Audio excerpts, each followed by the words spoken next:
can start the meeting. We can start the meeting today. This meeting is being recorded. Welcome everyone to our I-CBT Friday discussion group. We are a group of clinicians in all different stages of learning I-CBT. And this has been a very good space for all of us to learn and contribute with each other, learning the I-CBT model as an alternative or an adjunct process of treating obsessive compulsive disorders.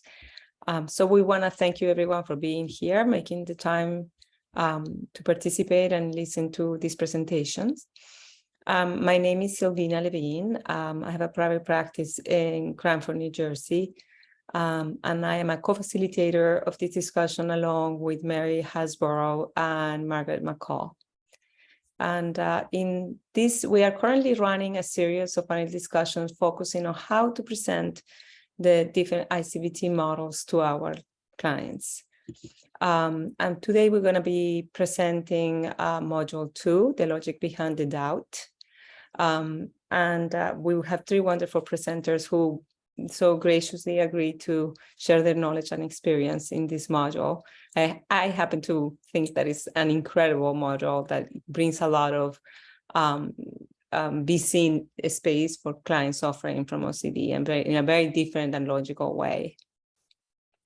After the panelists do the presentations, we're gonna open the discussion portion in which panelists can entertain questions. But during this time, the meeting will be recorded. So we ask that until we indicate the participants refrain from sharing specific client information or specific client questions, because this will be recorded and posted in the I-CBT website. But in about 10 minutes to the hour, we will stop the recording, and if there's need for addressing certain questions, we will be happy to open that forum as well. So today's presentation is going to be given by Margaret McCall, Stephnie Thomas, and Angela Jones-Henry. I would like to briefly introduce them to the group. Margaret is a licensed professional counselor. She practices primarily in Georgia and Florida. She has a variety of experiences in mental health, including adolescent residential treatment, wilderness therapy, and assertive community treatment.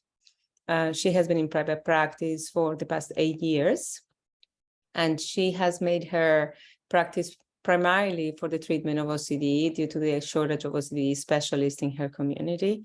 We're really lucky and happy to have her with us today. Our second presenter will be Stephnie Thomas. Stephnie, I think she goes here by the name of McCall. Maybe mispronouncing your last name. I apologize if I do that. She's originally from New Zealand, and now she's a United States citizen. She graduated with a Bachelor of Science in Clinical Psychology from Towson State, now Towson University. And she was happy to share with us that she actually walked the stage for receiving her first degree while being 8 months pregnant with her son. After her son was born, she worked part-time as an in vivo coach at the Anxiety and Stress Disorder Institute of Maryland. And later on, when her youngest child entered school, she obtained her master's at Loyola College of Maryland, and as an LPC. She became fully fledged clinical professional counselor in 2009, and continued working part-time after that at the Anxiety and Stress Disorder Institute in Towson, Maryland. Ms. Thomas has also a private practice in Westminster.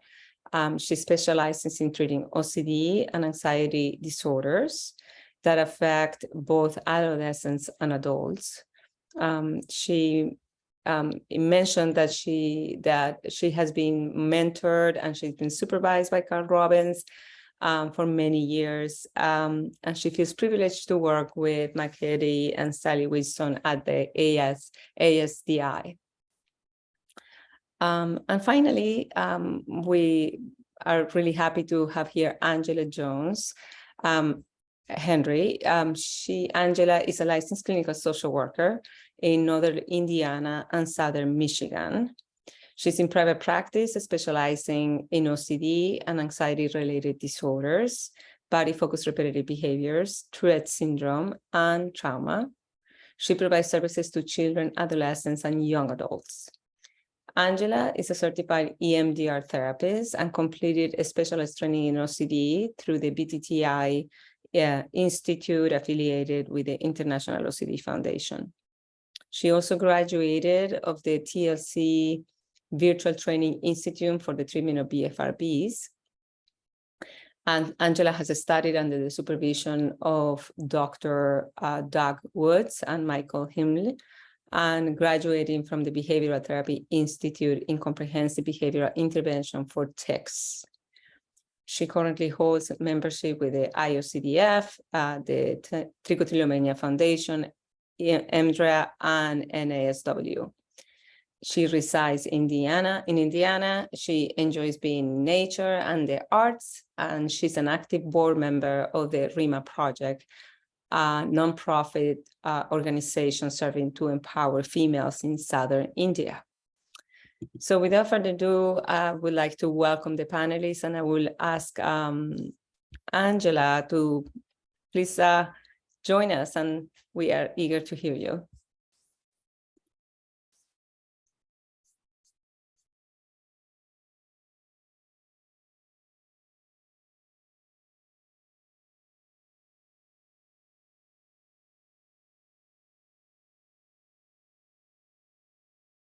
So we'll give Angela a couple of minutes to kind of set her presentation. She will be joining us in a minute. And Stephanie will follow after that.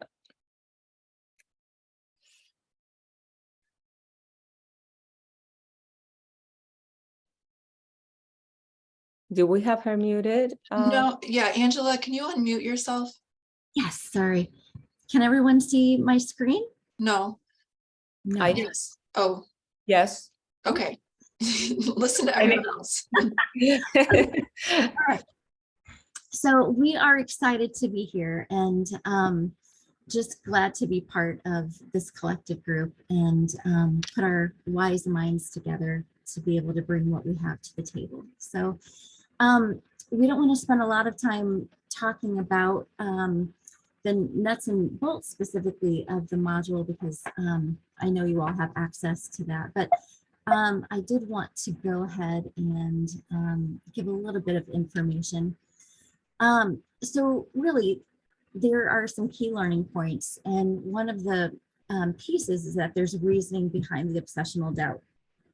And as we're learning this, the reasons that clients are providing really give justification to the obsessional doubts, which at the time seem logical and credible. And as we're hearing these pieces from the client, it's not that the content is the problem, but really it's the reasoning that's the challenge. So are you able to see the screen changing? Just to make sure. Yes. Yes, Angela. Okay. All right, super. All right, so the reasons behind the doubt, just quickly. There are facts, and these are things that we know as a society that we can agree on, that we know are true. Rules, those are general rules for how we conduct ourselves. Our own experience, these are observations, perceptions, anything that we have experienced that, that we can pull upon, or events. Hearsay or other people's experiencing. These are just anything that we've taken from news, TV, people telling us their own experiences that get drawn into the obsessional story. And again, OCD's favorite, possibilities. So this is, again, anything that we can imagine or make up. And so all is fair in the realm of possibilities. And so each of us are going to kind of specifically go through how we use this module. And for me, one of the important pieces is to remember to slow down. And we're really setting the foundation in modules 1 through 4 So we're learning the constructs of our thinking and our reasoning that kind of has built a house of cards. And then we're really having an effort to tear it down and build another in its place. And a new home that reflects trust of oneself, reality, and the authentic stories of the self. And one of another important piece to me is to really let the OCD speak. And we do that as we slow down the process. And we're really trying to get to know this part, this OCD part, and allow the OCD to tell us really what it thinks and what it wants to say, what its fears are, what its role is, why it's working so hard as maybe even a protector. And this kind of constructed in the first 4 modules to allow the OCD speak and to tell us, to allow it to tell us what it wants us to know. And so to be able to come to the table and to really learn about what OCD wants us to understand and to come at it from a place of curiosity. Another piece is to remember to bring yourself to the table. So oftentimes we're asking the client to remember how to trust themselves. And so we need to remember as clinicians how to trust ourselves and the gifts that we bring to the table as we collaborate with our clients. And just to even be able, I'm kind of glad that I can't see all the different pictures right now, but of the people online. We have so many talented people in this group, and they've offered so much time and their creativity, and it's a beautiful thing to be part of. But also don't underestimate the gifts that you bring to the table that only you can extend. Your clients were brought to you, they've made an agreement to be with you, and there's some things that only you can bring to the table that they might need. So even more specifically, I like to bring a lot of creativity to the table, and to me, creativity is key. So I bring down a lot of music themes, stories. Another piece that I like to bring is having them kind of visualize facts and reasons and all these different things as balloons that they can bring down to the story. And then I think it was Angela who talked about just even the idea of different ingredients coming into a story. So being able to just bring, whatever gifts that you have and really make it your own. We have the model as a recipe, but then we kind of get to be able to be artists and bringing our own self to the table and how we deliver it. And I just want to point out not to underestimate that piece. So details in module 2 add richness to the story, just as reasons behind the doubt add richness, logic, and justification to the OCD narrative or story. So the more detailed that we can offer, the more believable, credible, and plausible the story becomes. So if you are kind of thinking lots of different ways that we can add richness to this story. And again, in module 1, we're bringing down all of the triggers, the obsessional doubt, all of those pieces. Then we continue that in module 2, bringing down all the details that make that story rich and very, what feels like very credible and understandable. So as we're doing that, think about if musical artists only had 1 note instead of 12. We might have something like this. And that would be really annoying. So, if you only got 1 clanking note in your head, then you would have never had something like this. And I think of that as, as we bring all of module 1 and module 2 down into the obsessional story, all of those things give richness and depth to the story. And this is another little piece of creativity. So I kind of like to think of OCD kind of being this parachute man, and he's bringing all of the obsessional doubts, all of the anxiety, all these different balloons or different parachutes from other people's stories, from maybe experiences we've had in the past with something, and it's kind of bringing it down and creating your obsessional story through inferential confusion. And I kind of put little bombs on this because I think sometimes it can feel like a little bomb kind of threatening to blow life up in that moment as all these different things are being brought down into the story. So sometimes it depends if I'm working with an adult or a child. I'll try to just really understand what that client's, and I do this at intake, but I like to see what interests people have and things that they're involved in. And so I try to bring that down in a helpful visual to help them understand how we bring things down into the obsessional story. So for example, if they're really involved in music, then I might have a musical note, like an outline of a musical note, and I'll have them put on different musical notes their fears, and a different musical note I'll have them put down hearsay, or another one facts, lots of different things, and then we kind of bring them down and we use all that then in module 3 to create the obsessional story. Again, just another way to incorporate things are just the idea of creating a book and bringing down words to create different paragraphs and different chapters. And then, you know, what is at the end is the obsessional story. This is kind of an example of the balloon idea. So if I have a child, for example, I try to make it really light and fun for them. And so I bring down these little balloons and we put rules in them and stories. And then they can take these things home after the session's over. And part of the homework is, you know, in that obsessional doubt, if they notice different rules playing a part that we didn't list already, or different stories or possibilities that come up, then they can add those and then they bring them to the next session so we can continue really evolving that obsessional story.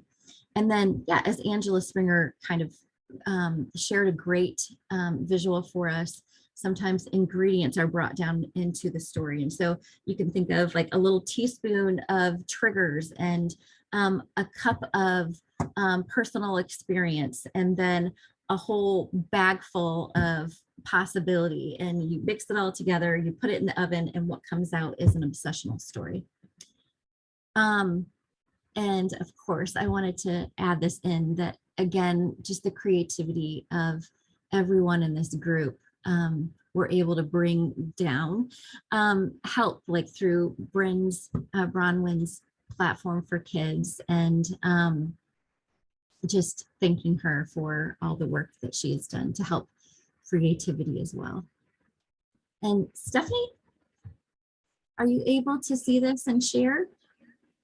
Angela, if you could move through to the next one, that would be great. Can everybody hear me?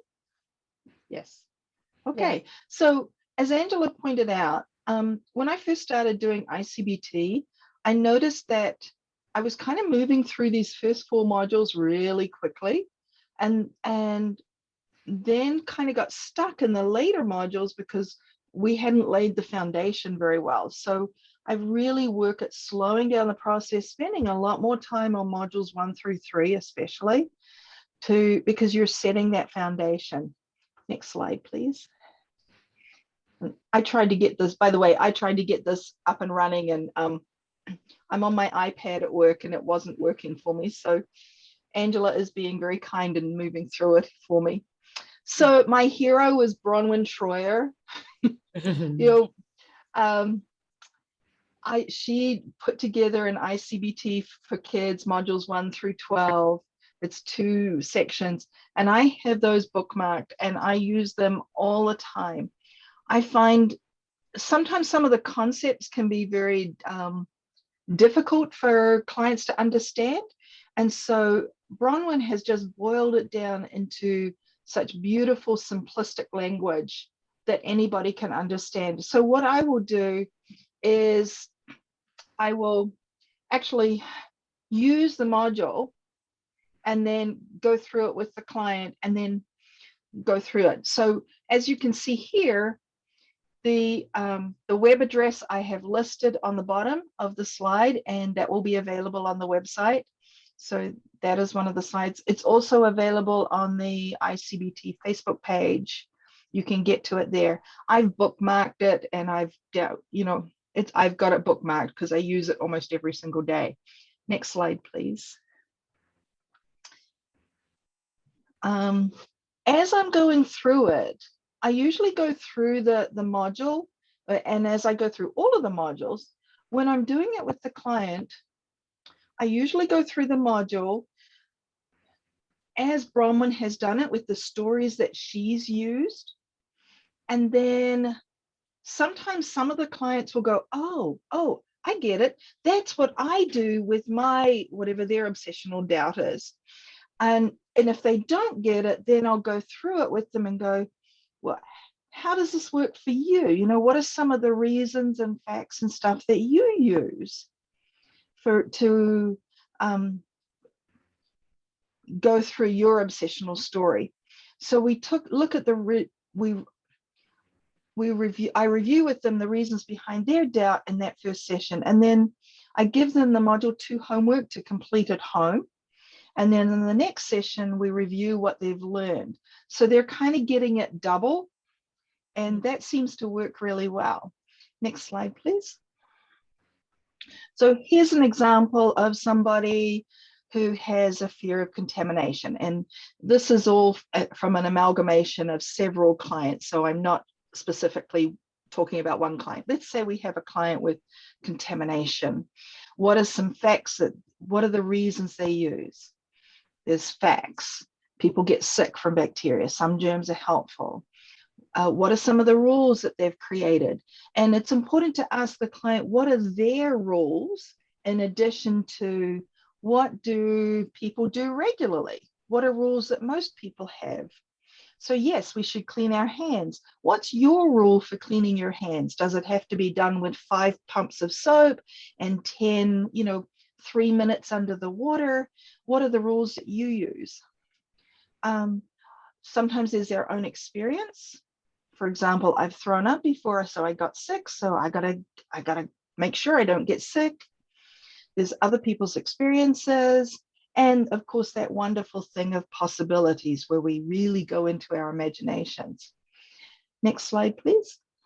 So it's also important to know that sometimes the doubt behind our OCD can involve past trauma. So for example, let's say you had a client who as a child was hospitalized a lot because they got sick, they had some medical condition that involved going to the hospital. Then it would be quite reasonable that as an adult, they would want to avoid getting themselves and others sick. And that can play into why they might have contamination OCD, for example. Next slide, please. As I'm going through all of the modules with clients, as you know, because often our clients don't just have one obsessional story, often there's a whole bunch of obsessional doubts. So I go back and I'll revisit modules 1, 2, and 3, especially module 1. I'll go, okay, what are the reasons for that? What facts do you have? What are is there any experience, et cetera, et cetera. So I'll go through it and come back to it as necessary as we're going through things. Next slide, please. We've gone backwards the other way. Next one, please. And next one, please. Thanks, Angela. All right.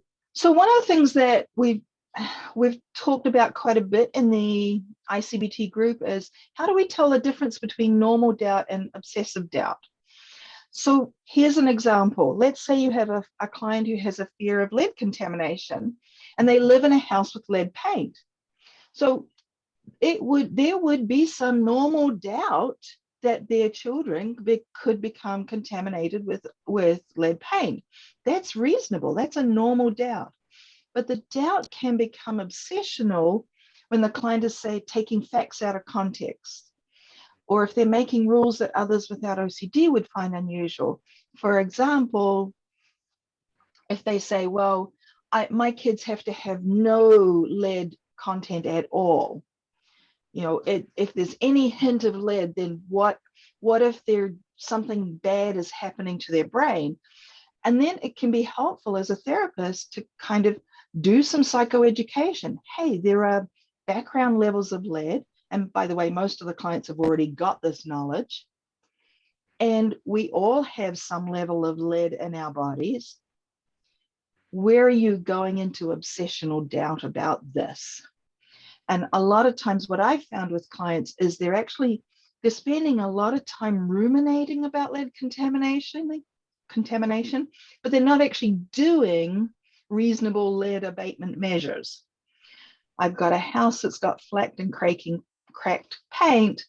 Well, yes, could there be lead? Okay, go paint that area, cover it. That's the normal lead abatement. Oh, but I'm so worried about it, I can't get to it, etc. Okay, next slide, please. This, I think, is my favorite thing of all that I have gotten from I-CBT. That we have a doubt, the obsessional doubt. There are reasons behind the doubt, and then we go over the what-if bridge into the obsessional bubble. And I've got to tell you, this has been one of the key things with my clients that I talk about all the time, and they find really helpful.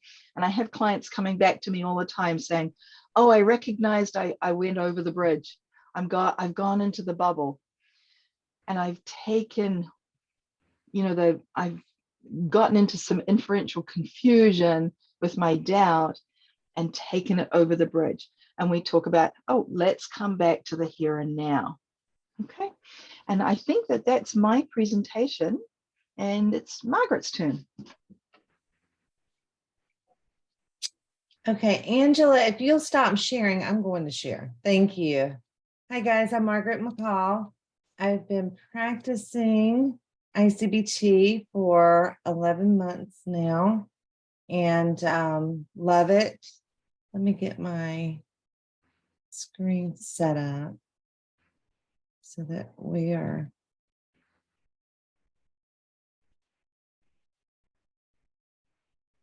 Here we go. All right.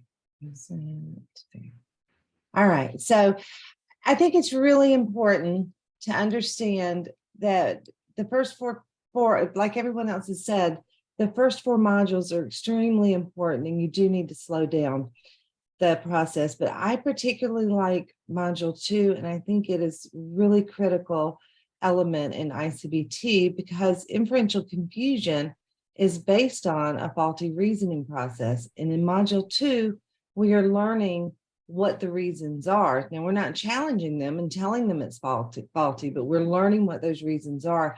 And we're going to use that information throughout the rest of the modules to help them understand and align their reasoning more with reality. So as I've done this, when I started learning 11 months ago, I got the go ahead because I'd read enough and understood enough to start using it with, full consent with my clients that I was still learning this approach. And what I found was that they tended to get it before I did. Like my learning had to catch up with their understanding, particularly with this model. So I want to tell you about some of the mistakes, some of the things I've learned and the mistakes I've made when it came to module 2. The first idea here is to give OCD a voice. And this is so easy because we're talking about counseling 101. We're just listening empathically, letting them talk, and the more you listen, we're not challenging at all. We're just listening and encouraging and giving them a framework with the reasons, the strategies or the categories. But the first 2 ideas are just things you already know how to do. You got to throw out the whole, it is kind of liberating too, because we haven't done that with ERP, given OCD a voice in this way. But you do have to throw out the idea that this isn't important, because with I-CBT, it is very important. It's critical, as a matter of fact. The the mistake that I made in the beginning was not distinguishing between reasons and consequences. And that was a problem because if you list all the consequences, because if you ask somebody, well, why do you believe you're contaminated? They may naturally go on to tell you all the, ways that people could get hurt if they are contaminated, which is a consequence. It's not the reason behind it. So you listen, but then gently explain, well, that's a consequence. Let's talk about reasons. And the reason why you don't want to put that down there as a reason is because it will end up in their story. And I have plenty of stories from the beginning where there's a lot of rumination about all the consequences, and that's not going to be helpful later. So that's something I learned along the way. Also, just some nuts and bolts. When I do it, I do 100% telehealth. So I'm on a screen and I've created Google Docs and I've created templates for each of the modules. So when they're telling me their reasons, I'm typing, and I use those categories lightly. I introduce them, I explain them, and then I just let them talk. And usually it's a free flow of information that they're just sharing. So I've just got all this information typed out. I haven't tried to put it in this category or that category, because I found if you're trying to do that, it just stops the flow of communication. And after we've got all the reasons together, then we take it and kind of figure out, well, what categories do they fall in, and help them understand. And they'll help me put them in those categories. But those are prompts more than, and they're important, but it's not important that you get all of that absolutely correctly right. The other thing I do, when I introduce this module, it's more habit now. I would pull up the actual module on my screen because I share the screen and go through it. But back then it was safety behavior. I was afraid I was going to forget something. Pretty much I know the modules, I've done it enough, but I still put it up there because I think, people learn in all different ways. And if they can read along as I'm talking, that's good too. So I'll share that module, and then we'll get into the exercise where they are looking at their own reasons behind their doubt. And I'll pull up a Google Doc, and then I have another Google Doc. Then once we do all of that, we put them in the categories. I send them a separate Google Doc for homework, because what I found is that people will continue to think about this after the session. And when they do, I want them to be able to add to that Google Doc because it's a shared document. So when they come back, oh yeah, I thought about this time when I was a kid and this happened, or I thought about this other reason. And also in the homework, it's the book for homework asks clients to look at each time they have an obsessional doubt, several times a day, to list the reasons why they believe that could be true. And so that's part of the homework too. So not just on the obsessional doubts we've worked on in therapy, but all their obsessional doubts, to get them thinking really, yeah, there are reasons behind this doubt, and just get that out there. Always give the quiz to ensure understanding. I think that's really helpful. We give it together. We do it together in session. Another thing that I like to do throughout all the modules in I-CBT is give examples of other people's OCD, and the book and the modules are excellent at that, but they're limited to, what could be put on a page in a book. But I have so much experience of treating OCD and so many other client examples that I can generalize and share. So I'll pull from this client or that client. I ask my clients, can I share this piece? My clients are always happy. Yeah, share whatever you want. If it's going to help somebody else with this disorder, tell them. Of course, it's anonymous. It could be anybody with OCD, but I do pull from clients, other clients, and share their OCD. And that can be helpful in the reasoning too. Like this client believes this because of this, just to help them understand some of the examples. Also make sure that use the decision tree to make sure they are understanding it before you move to the story. I've spent 2 sessions on the reasons.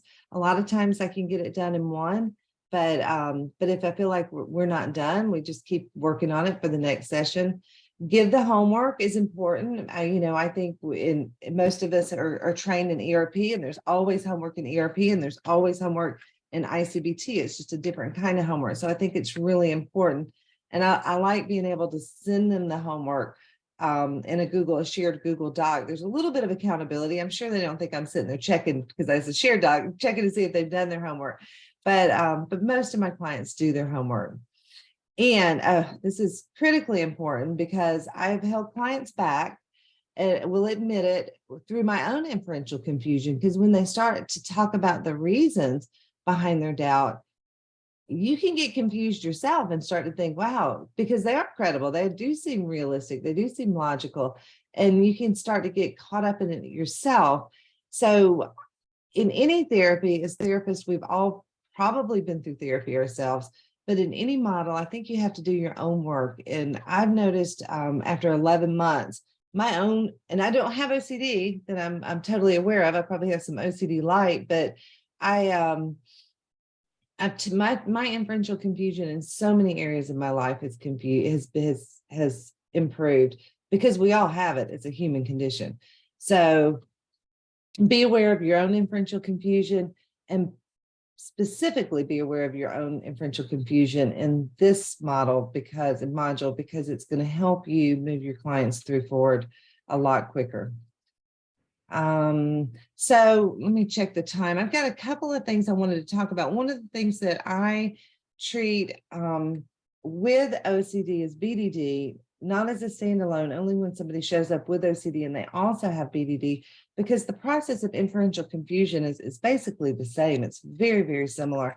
And we use the same modules, the same kind of language. We just tailor it towards BDD. And what I do is I do it concurrently. So if I have somebody with BDD and OCD, usually on their own, when I get to module 2 and I ask them to pick 2 doubts they want to work on, almost always one of those doubts are BDD, because that's on their mind so much. So we'll do both of those doubts, look at the reason.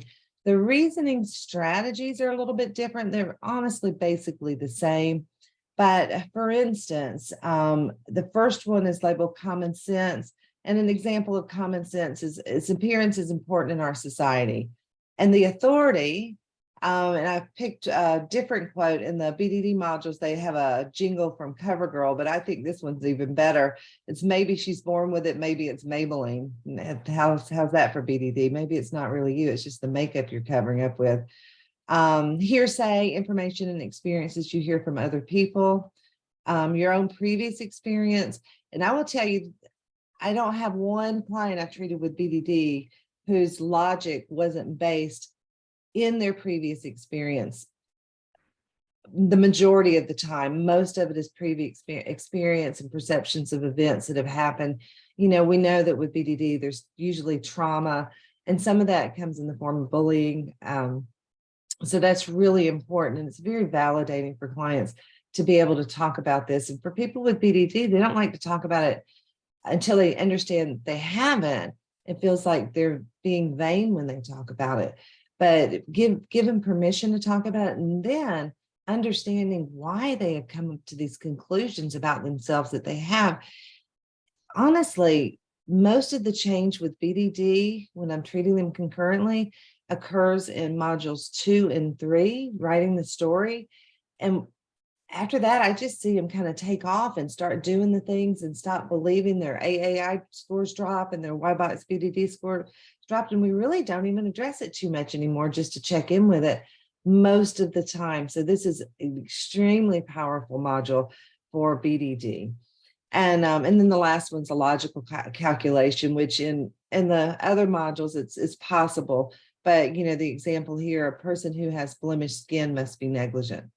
So just using a client with permission and some, you know, nothing identifying. I'm not going to read all of this, but you can see while she's talking, I'm just typing. It's just a flow of ideas. And we take all of this information then and put it into these categories. So for this person, I have my father's nose, so I must have a manly nose. And I learned, and this is really interesting, the authority. I don't know if you guys know about this golden ratio of the beautiful face, but I was educated on that. Apparently it's a thing that came out about 10 years ago that maps your face to tell you the perfectly symmetrical face. And I think you could probably even put your face in there to see how your face measures up to the perfect face, the golden ratio. And I've had more than one client refer to that as a reason why they do not believe they are, or they believe they are ugly.